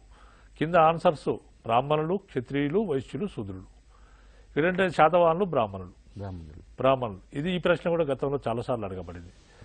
అదేవిధంగా మనకి మరి బ్రాహ్మణులు పాలకులు కాబట్టి బ్రాహ్మణులకు ప్రత్యేక సౌకర్యాలు సమాజంలో ఉండేవి. తర్వాత క్షత్రియులు, మరి ఈ కాలంలో క్షత్రియులు ఉన్నారు. మరి క్షత్రియులు ఏం పని చేసేవారంటే పన్నులు వసూలు చేసేవారు ఈ కాలంలో. మరి క్షత్రియులు రాజ్యాలు పాలిస్తారు కానీ ఈ కాలంలో పన్నులు వసూలు చేసేవారు. తర్వాత వైశ్యులు వచ్చేసి వ్యవసాయం మొదలైన కార్యక్రమాలు చేసేవారు. మరి శూద్రులు మిగతా వారికి పై వారందరికీ సేవలు చేస్తుండేవారు. లేకపోతే ఏదే విధంగా వ్యవసాయ కార్మికులుగా, పరిశ్రమల కార్మికులుగా పనిచేస్తుండేవారు. మరి ఇది ఈనాటి సాంఘిక పరిస్థితులు. దానితో పాటుగా మనకు ఈ యొక్క శాతవాహనుల గురించి చూసే నేపథ్యంలో మతం అనేది చాలా క్రియాశీలకమైన పాత్ర పోషించింది. ఆ మతంలో భాగంగా అక్కడ బుద్ధిజం కనిపిస్తున్నది, జైనిజం కనబడుతున్నది, హిందుత్వం కనబడుతున్నది. ఈ 3 మతాల నేపథ్యంలో అసలు ఏ విధంగా శాతవాహనుల యొక్క మతాన్ని ఏ విధంగా అర్థం చేసుకోవాలి? అధికార మతమైన హిందూ మతం ఉన్నది, కానీ బుద్ధిజం బాగా వ్యాప్తిలోకి వచ్చింది. అలాగే శ్రీముఖుడు అనేవాడు జైన మతాన్ని ఆచరించినట్టు ఆధారాలు ఉన్నాయి. ఈ మతం గురించి ఒక విశ్లేషణ చేసి ఒక ప్రయత్నం చేయండి సార్. సో మనకు శాతవాహనుల కాలంలో మనం తీసుకుంటే వైదిక మతాన్ని శాతవాహన రాజులు అనుసరించారు, ప్రోత్సహించారు. కాకపోతే ఏంటంటే శాతవాహన రాజులందరూ కూడా బిరుదులు కూడా ఉన్నాయి వాళ్ళకు. ఏక బ్రాహ్మణ, ఆగమ నిలయ, ఏక ధనుర్ధార, ఇలాంటి బిరుదులు ఉన్నాయి. ఈ బిరుదులను బట్టి ఏంటంటే వాళ్ళు బ్రాహ్మణ మతాన్ని పోషించారు. అదేవిధంగా బ్రాహ్మణ మతం కొరకు యజ్ఞ యాగాలు చేశారు. తర్వాత దీన్ని ఈ విధంగా ప్రోత్సహిస్తూ వచ్చారు. మరి రాజులు ఈ విధంగా ప్రోత్సహిస్తూ వచ్చారు. ఇదే సమయంలో మనకి ఏంటంటే ఈ యొక్క ఉత్తర భారతదేశం నుంచి ఒక కొత్త మతం పుట్టుకొచ్చింది బయటికి. అదేంటంటే పౌరాణిక హిందూ మతం. పౌరాణిక హిందూ మతం అనేది కొత్తగా ఉత్తర భారతదేశం నుంచి దక్షిణ భారతదేశానికి విస్తరించింది పౌరాణిక హిందూ మతం అనేది. ఆ విధంగా పౌరాణిక హిందూ మతం, మరి పౌరాణిక హిందూ మతంతో పాటు ఈ యొక్క వాసుదేవుడు అనేవాడు ఈ యొక్క పౌరాణిక హిందూ మతంలో ప్రధాన దైవంగా ఉండేవాడు. ఈ విధంగా పౌరాణిక హిందూ మతం భారతదేశంలో ప్రవేశించింది. దీన్నే భాగవత మతంగా చెప్పవచ్చు సార్. దీన్నే భాగవత మతంగా కూడా మనం భావించవచ్చు. దీనికి మరొక పేరంటే భాగవత మతం అని అనవచ్చు. అదేవిధంగా మరి రాజులు ఈ విధంగా బ్రహ్మాండంగా మతాన్ని, హిందూ మతాన్ని, బ్రాహ్మణ మతాన్ని పోషించిపోయారు. మరి దీనికి డిఫరెంట్గా వారి కాలం నాటి రాణులు, అంతఃపుర స్త్రీలు, పాఠక జనము, వర్తకులు, వీళ్ళు వాళ్ళు అని లేకుండా పోటీలు పడి మరి బౌద్ధ మత నిర్మాణాలకు దాన ధర్మాలు చేయడం జరిగింది. ఈ విధంగా బౌద్ధ నిర్మాణాలకు బ్రహ్మాండంగా వీళ్ళు దాన ధర్మాలు చేస్తున్న క్రమంలో ఈ విధంగా చేశారు. మరి రాజ్యంలోని ప్రజలందరూ ఒక పక్క ఉంటే రాజులు మరొక పక్క ఉండలేరు. కాబట్టి కొంతకాలానికి వాస్తవాన్ని గ్రహించి రాజులు కూడా బౌద్ధ మతానికి దాన ధర్మాలు చేయడం ప్రారంభించారు. ఈ విధంగా వీరు చేసిన దాన ధర్మాల ఫలితంగా బౌద్ధ మతంలో అనేక నిర్మాణాలు వెలిశాయి. అంటే శాతవాహనుల కాలంలో బౌద్ధానికి సంబంధించిన స్తూపాలు కానీ, చైత్యాలు కానీ, విహారాలు కానీ నిర్మించబడ్డాయి. తర్వాత అదేవిధంగా మరి బౌద్ధ మతం ఈ విధంగా బ్రహ్మాండంగా విస్తరిస్తూ పోయింది. మనకు అనేక స్తూపాలు ఉన్నాయి వీరి కాలంలో. అమరావతి స్తూపం అనేది ప్రధాన స్తూపం వీరి కాలంలో ఉన్నది, బౌద్ధ మతానికి సంబంధించింది. తర్వాత అదేవిధంగా మరి బౌద్ధ మతంలో మనకు ఇంకా అనేక విషయాలు ఉన్నాయి. అంటే కొత్త కొత్త శాఖలు పుట్టుకొచ్చాయి. అంటే హీనాయానం మహాయానంగా చీలిపోయిన తర్వాత మహాయానం మళ్ళీ అనేక శాఖలుగా చీలిపోయింది. అలాంటి శాఖలో మనకు వజ్రయానం ఉన్నది. తర్వాత అదేవిధంగా ఈ యొక్క చైత్యక శాఖ అనే ఒక నూతన శాఖ పుట్టుకొచ్చింది ఈ యొక్క తెలంగాణ ప్రాంతంలో. ఈ చైత్యక శాఖను మహాదేవ భిక్షు అనేవాడు స్థాపించాడు. చైత్యక శాఖ అంటే ఏంటంటే బుద్ధుని చైత్యాలను పూజించే వారినే చైత్యకులు అని అంటారు. అంటే బుద్ధునికి సంబంధించిన ఈ యొక్క ఆయనకు సంబంధించిన వస్తువులను కానీ, ఆయనకు సంబంధించిన విగ్రహాలను కానీ పూజించే దాన్ని చైత్యక శాఖ అని అంటారు. మరి ఇలాంటి చైత్యక శాఖ తెలంగాణ ప్రాంతంలో బాగా విస్తరించింది. వీరిని ఏమంటారంటే ఈ చైత్యక శాఖ వాళ్ళు చైత్య పూజ చేస్తారు. అంటే బుద్ధునికి సంబంధించిన చైత్య పూజ చేస్తుంటారు. ఇది చైత్యక శాఖకు సంబంధించింది. మరి ఈ విధంగా మనకు తెలంగాణ ప్రాంతంలో బౌద్ధ మతానికి సంబంధించిన నిర్మాణాలు జరిగాయి. అదేవిధంగా మరి జైన మతం తీసుకుంటే జైన మతం కూడా బ్రహ్మాండంగా విస్తరించింది ఈ కాలంలో. జైన మతంలో తీసుకుంటే మనకు కొండకుందాచార్యుడు అనే ఒక ప్రధానమైన ఆచార్యుడు కొనకొండ గుహల్లో ఉండేవాడు. ఈ కొండకుందాచార్యుడు ఆయనే గొప్ప జైన మత తాత్వికుడు, గొప్ప రచయిత. ఆయన అసలు పేరు పద్మనంది భట్టారకుడు. మరి ఈ విధంగా కూడా మనం ప్రశ్న అడగొచ్చు. మరి జైన మతానికి సంబంధించిన ఈ యొక్క కొండకుందాచార్యుని యొక్క అసలు పేరు ఏంటండి ప్రశ్న అడగవచ్చు. ఆయన అసలు పేరు పద్మనంది భట్టారకుడు. మరి కొండకుందాచార్యుడు అనే ఈయనే సమయసారము అనే గ్రంథాన్ని రచించాడు. సమయసారం అనే గ్రంథాన్ని రచించాడు. మరి బౌద్ధంలో ఉన్నట్లే జైన మతంలో కూడా శాఖలు ఉన్నాయి. మరి జైన మతంలో కూడా రెండు శాఖల వాళ్ళు ఉన్నారు. ఒకరు దిగంబరులు, మరొకరు శ్వేతాంబరులు. మరి మార్పులు కావాలన్న వాళ్ళు శ్వేతాంబరులు అయ్యారు, అవసరం లేదన్న వాళ్ళు దిగంబరులు అయ్యారు బౌద్ధ మతంలో ఉన్నట్లే. మరి ఈ యొక్క కొండకుందాచార్యుడు రచించిన సమయసారం అనే గ్రంథము శ్వేతాంబరులకు కానీ దిగంబరులకు కానీ ఇద్దరు కూడా అనుసరణీయమైన గ్రంథం. మరి ఇంకొక ముఖ్య అంశం ఏంటంటే కొండకుందాచార్యుడు సరస్వతి గచ్చ అనే ఒక మఠశాఖను స్థాపించడం జరిగింది. సరస్వతి గచ్చ అనే శాఖను ఎవరు స్థాపించారంటే కొండకుందాచార్యుడిగా మనం చెప్పుకోవచ్చు. అలాగే ఈ కరీంనగర్ జిల్లాలో ఉన్న మునులగుట్ట అనేది ఏ మతానికి సంబంధించిన ఒక ప్రాంతం చెప్తాం. అంటే జైన మతాన్ని మొట్టమొదటిసారి ఆచరించిన వాడు శ్రీముఖుడు అంటారు. శ్రీముఖుడు సంబంధించిన మునులగట్ట అని చెప్పడం జరిగింది. మునులగుట్టను మనం ఏ మత కేంద్రంగా చెప్పుకోవచ్చు? మనం ప్రధానంగా జైన మత కేంద్రంగా మునులగుట్ట చూడొచ్చు. అంటే రెండు మతాలకు సంబంధించిన ప్రాంతం అది.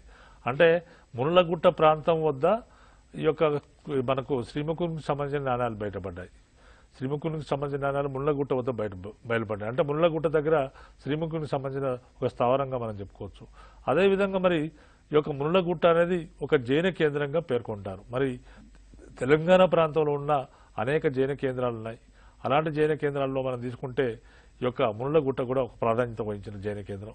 ముళ్ళగుట్టతో పాటు హనుమకొండ, తర్వాత కొల్లిపాక అంటే ఈ యొక్క కొలనుపాక, అదేవిధంగా మరొకటి పొట్ల చెరువు అంటే పటాన్ చెరువు, మరొకటి పూడూరు. ఇవన్నీ కూడా ఈ ఈ ఈ ప్రాంతాలన్నింటిలో అంటే ప్రముఖ జైన శాఖల్లో మనకు ముళ్ళగుట్ట కూడా ఒక జైన శాఖగా మనం భావిస్తుంటాం. అంటే ఇక్కడ మతాన్ని అనే కోణం చూసినప్పుడు మొట్టమొదటి శ్రీముఖుడు అనేవాడు జైన మతాన్ని, అలాగే భాగవత మతం అనేది శ్రీముఖుడి యొక్క సోడైన కన్నుడి కాలంలో మనకు దక్షిణ భారతదేశానికి రావడం జరిగింది. అలాగే గౌతమిపుత్ర శాతకర్ణి యొక్క తల్లి గౌతమి బాలాశ్రీ బౌద్ధ మతాన్ని బాగా ఆచరించింది. అంటే ఇక్కడ శాతవాహనులకు సంబంధించిన అధికార మతం అంటే హిందూ మతమా బౌద్ధ మతమా? వాళ్ళకి సంబంధించిన అధికార మతం హిందూ మతమే. కాకపోతే ఏంటంటే అనఫిషియల్ గా రాజులు వాళ్ళ రాణులు అంతఃపుర స్త్రీలు వాళ్ళు అవలంబించారు కాబట్టి ఆటోమేటిక్ గా ఆ మతం బ్రహ్మాండంగా పాపులర్ అయింది అంతవరకే గాని వారి అఫీషియల్ మతం మాత్రం హిందూ మతం. తర్వాత వారి యొక్క అధికార భాష ప్రాకృతం. ఇది కూడా మనకు చాలా గతంలో చాలా సార్లు వచ్చింది. శాతవాహనుల అధికార భాష ఏంటని, అధికార భాష ప్రాకృతము, వారి లిపి బ్రాహ్మి. అలాగే భారతదేశంలో అసలు మొట్టమొదటిసారిగా శాసన భాష కూడా ప్రాకృత భాష కొనసాగింది. సంస్కృతానికంటే ముందు కూడా ప్రాకృత భాష ఒక శాసన భాష కూడా కొనసాగిన నేపథ్యాలు మనకు కనబడితే శాతవాహనులకు అధికార భాష ప్రాకృతం ఉంది. అలాగే కుంతల శాతకర్ణి కాలంలో సంస్కృత భాష కొంతవరకు ప్రాధాన్యంలోకి వచ్చింది. కాబట్టి ఇది శాతవాహనులు. అలాగే శాతవాహనుల గురించి చూసినప్పుడు కొంత పరిపాలన గురించి ఏమన్నా క్వశ్చన్ రావడానికి ఆస్కారం ఉందా? ఆ నేపథ్యం ఏమైనా చూడవచ్చా మనం? వాళ్ళ పరిపాలన అంటే మనకు వాళ్ళ పరిపాలనలో మనం ప్రధానంగా తీసుకుంటే ఈ కాలంలో పితృస్వామ్య వ్యవస్థ మనలో ఉండేది. మనకు మరి ఆ కాలంలో ఈ యొక్క అనేక పరిపాలనా సౌలభ్యం కొరకు రాజ్యాన్ని అనేక భాగాలుగా చేయడం జరిగింది. ప్రతి రాజవంశంలో జరిగే ప్రక్రియ ఇది. కాకపోతే ఏంటంటే శాతవాహనుల కాలంలో మనము గ్రామాన్ని పరిపాలించే అధికారిని ఏమంటారంటే అనే ప్రశ్న అడగవచ్చు. అంటే గ్రామానికి అధికారి ఎవరంటే గ్రామికుడు, గ్రామని, తర్వాత గుమిక, గ్రామికుడు, గ్రామని, తర్వాత గుమ్మిక అని కూడా కొన్నిసార్లు అంటారు. మరి గుమిక అనే పదం కూడా ఇదివరకు గతంలో అడిగారు. గుమిక అంటే గుమిక పెట్టి అంటే అని కూడా పెట్టలేదు, గుమిక అని పెట్టారు అంతే. గుమిక అంటే గ్రామాధికారిని గుమిక అని అంటారు. మరి కొన్ని సందర్భాల్లో గ్రామాధికారులను కొన్ని గ్రామ సమూహాలను పరిపాలించే వారిని గుల్మికులు, కొన్ని గ్రామ సమూహాలను ఏమంటారంటే గుల్మికాలు అంటారు. మరి ఈ విధంగా వివిధ గ్రామ సమూహాల పైన ఉన్న అధికారులను గుల్మికులు అని అంటారు. గుల్మిక కూడా ఇంపార్టెంట్. ఇక్కడ గుమిక ఇంపార్టెంట్, గ్రామాధికారిని గుమిక అంటారు. తర్వాత అదేవిధంగా వివిధ గ్రామ సమూహాలను గుల్మిక అని అంటారు. దీన్ని పాలించేవారు గుల్మికులు. తర్వాత మనకు వర్తక పట్టణాలను నిగమ సభలు పాలించేవని చెప్పుకున్నాం. కాబట్టి వర్తక పట్టణాలను పాలించే సభలు ఏవి అనే ప్రశ్న. శాతవాహనుల కాలంలో వర్తక పట్టణాలను ఇవి పాలిస్తాయని కానీ మనకు ప్రశ్న అడగవచ్చు. కాబట్టి కింద ఆన్సర్ వచ్చేసి నిగమ సభలు వర్తక పట్టణాలను పాలించేవి. ఈ విషయం మనకు బట్టిప్రోలు శాసనం ద్వారా మనకు తెలుస్తుంది. అలాగే వీళ్ళ కాలంలో ఒక సైనిక గుడారాల కూడా పేర్లు ఉన్నట్టుగా స్కందవారం కానీ ఒక పేర్లు కూడా వీళ్ళకి మనకు కనిపించిన ఒక నేపథ్యం, స్కందవారాలు, కటకం లాంటి పదాలు కూడా మనకి ఇక్కడ కనిపించిన నేపథ్యాలు కనబడతాయి. దీనికి సైన్యానికి ప్రాధాన్యత ఇవ్వరు. ఎందుకంటే ఎగ్జామినేషన్లో రాజకీయ చరిత్ర అంటే ఆ రాజు సంబంధించిన చారిత్రక అంశాలు కొన్ని చూస్తే తర్వాత మిగతా ఇలాంటి రాజకీయంగా అంటే యుద్ధాలకు సంబంధించినవి పెద్దగా ఇంపార్టెన్స్ ఉండదు. కాకపోతే ఏంటంటే భూములకు సంబంధించి శాతవాహనుల కాలంలో 1/6 వంతు భూమిశిస్తూ ఉండేది. ఈ భూమితో పాటు మరేంటంటే ఈ యొక్క భూమికి రాజుకు సొంత భూమి ఉండేది.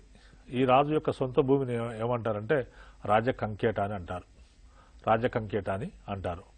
తర్వాత అదేవిధంగా మరి రాజు ఈ యొక్క మరొక శిస్తు వసూలు చేసే ప్రాంతాన్ని దయమేయ అని అంటారు. అంటే రాజకంకేటక్ అనేది ఇంపార్టెన్స్ ఉంది. రాజకంకేటాన్ని గతంలో రాజకంకేటాన్ని దేని అని అంటే ఏమిటి అని ప్రశ్న గతంలో అడిగారు. అంటే ఏదో ఒక ఎగ్జామ్లో అడిగినట్టు నాకు గుర్తున్నది. రాజకంకేట అనేది ఒక ఇంపార్టెంట్ అయింది. తర్వాత మనకు రాజకంకేటతో పాటు ఈ కాలం నాటి భూమి శిస్తు 1/6 వంతు. 1,6. తర్వాత మనకు ఇక్కడ ఏంటంటే వ్యవసాయ పరికరాలు, మనకు ఎలక్ట్రిక్ మోటార్స్ ఆ రోజుల్లో నీటిని చూడడానికి ఎలక్ట్రిక్ మోటార్స్ ఉన్నట్టు ఆ రోజుల్లో ఉదయంత్రాలు అనే ప్రత్యేక యంత్రాలు ఉండేవి.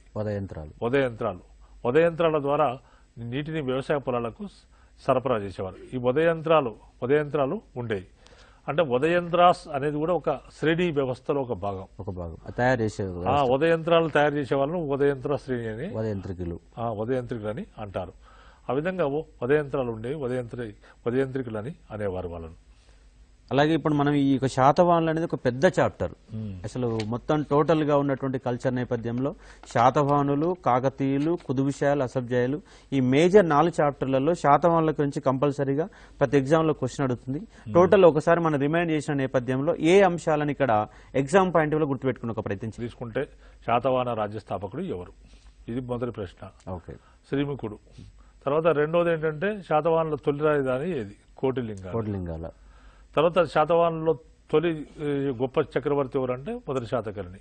మరి ఇక్కడ మొదటి శాతకర్ణి అనే బదులు నానాఘాట్ శాసనాన్ని ఎవరు వేయించారు? నానాఘాట్ శాసనాన్ని వేయించింది మొదటి శాతకర్ణి భార్య అయిన నాగానిక. మరి నాగానిక నానాఘాట్ శాసనాన్ని ఎప్పుడు వేయించింది అంటే మొదటి శాతకర్ణి కాలంలో, ఆయన మరణానంతరం, ఆయన కంటే ముందు, ఆయన తర్వాత అనే ప్రశ్న. ఈ విధంగా ఆల్టర్నేటివ్స్ ఇచ్చినప్పుడు ఆయన మరణానంతరం ఈ యొక్క నాగానిక నానాఘాట్ శాసనాన్ని వేయించింది. తర్వాత మనకు అదేవిధంగా ఆయన రాజ్య విస్తరణలో భాగంగా మరి మొదటి శాతకర్ణి మనకు తూర్పు వరకు తన రాజ్యాన్ని విస్తరింపజేసినట్టు మనకు తెలిపే ఆధారం ఏంటంటే చుల్లకళింగ జాతకం. అదొక ఇంపార్టెంట్. అదేవిధంగా మరి మిగతా క్వశ్చన్లో మనం తీసుకుంటే ఈ కాలంలో మరి మరో ముఖ్య రాజు హాలుడు ఉన్నాడు.